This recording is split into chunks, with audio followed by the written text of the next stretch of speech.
سنا ہے 14 فروری کوئی ڈے منایا جاتا ہے اور اس میں کچھ لڑکے جو ہیں وہ یہ کہتے ہیں کہ یہ ایک انٹرنیشنل دن ہے جس میں ہم نے پھول دینا ہے کسی لڑکی کو، اظہار محبت کرنا ہے۔ ایک سنار کے بارے میں عارف رومی نے لکھا ہے کہ وہ اس نے بے اولاد تھا تو اس نے ایک بچہ لے کے پال لیا، تو بچہ اس کو باپ کہتا تھا، اس کی بیوی کو ماں کہتا تھا۔ انہوں نے لے پال ایک بچہ تھا، اور یہ لوگ جن کی اولاد نہیں ہوتی ترس جاتے ہیں، کئی دفعہ ترسے ہوئے لوگ تھے، بچے کو لے لیا پالا، وہ بچے نے بھی حد کر دی فرما برداری کی۔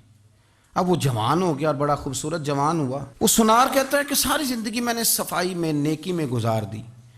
ایک دن دکان کے پہ ایک عورت آئی تو وہ کہنے لگی یہ چوڑیاں مجھے خود سے آپ پہنا دیں۔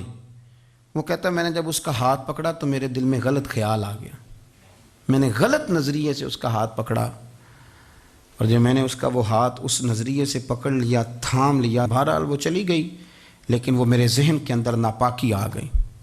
تو میں گھر گیا تو میری بیوی باہر کھڑی تھی اور رو رہی تھی، تڑپ رہی تھی۔ میں نے اسے کہا کیا ہوا؟ تو وہ کہنے لگی کہ بچہ ساری زندگی فرما بردار رہا، میں نے ماں بن کے پالا، پر آج اس نے غلط ذہن سے میرا ہاتھ پکڑ لیا ہے، اور میں تڑپ گئی ہوں، ٹوٹ گئی ہوں کہ یہ اگرچہ لے پالک تھا، کسی کا تھا، پر میں نے تو پتر سمجھ کے پالا تھا، یہ کیا ہوا؟ وہ کہتا میری چیخ نکل گئی۔ تو میں نے اسے کہا کہ یہ اس کی غلطی نہیں، یہ میری غلطی ہے، میں نے باہر آج نظر گندی کی ہے تو رب نے مجھے سزا دی، یہ مجھے سزا ملی ہے۔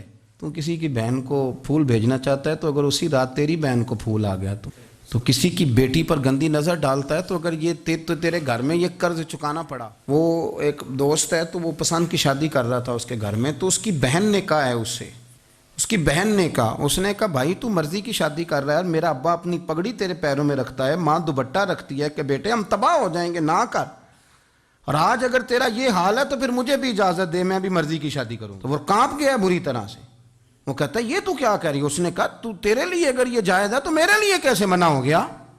تو یہ کوئی مہذب قومیں نہیں جو ایسے کرتی ہیں، یہ کوئی تعلیم یافتہ ہونے کی یا گورا چٹا ہونے کی علامت ہے؟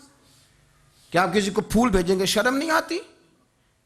مہذب قوم اور شریف لوگ کون ہوتے ہیں؟ میرے نبی کریم علیہ السلام نے فرمایا الحیاء من الایمان، حیا تو ایمان کا حصہ ہے، اگر تیری نظر زیادہ جھکی ہوئی ہے تو زیادہ حیا والا ہے۔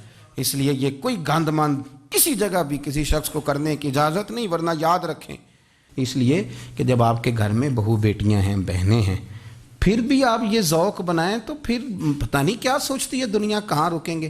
اس لیے یہ ساری رسومات ان لوگوں کی ہیں جو بے حیائی کو پروموٹ کرتے ہیں، اور پھر طرح طرح کے وائرس ان کی زندگیوں میں آتے ہیں، پھر ان کی لاشوں سے تعفن نکلتا ہے، تعفن، اور پھر یہ حال ہوتا ہے کہ وہ دفنانے کے نہیں جلائے جانے کے قابل ہو۔ اللہ سے ڈرے، اللہ ہمارے حال پہ رحم فرمائے۔ اس لیے کوئی ایسی غلط حرکت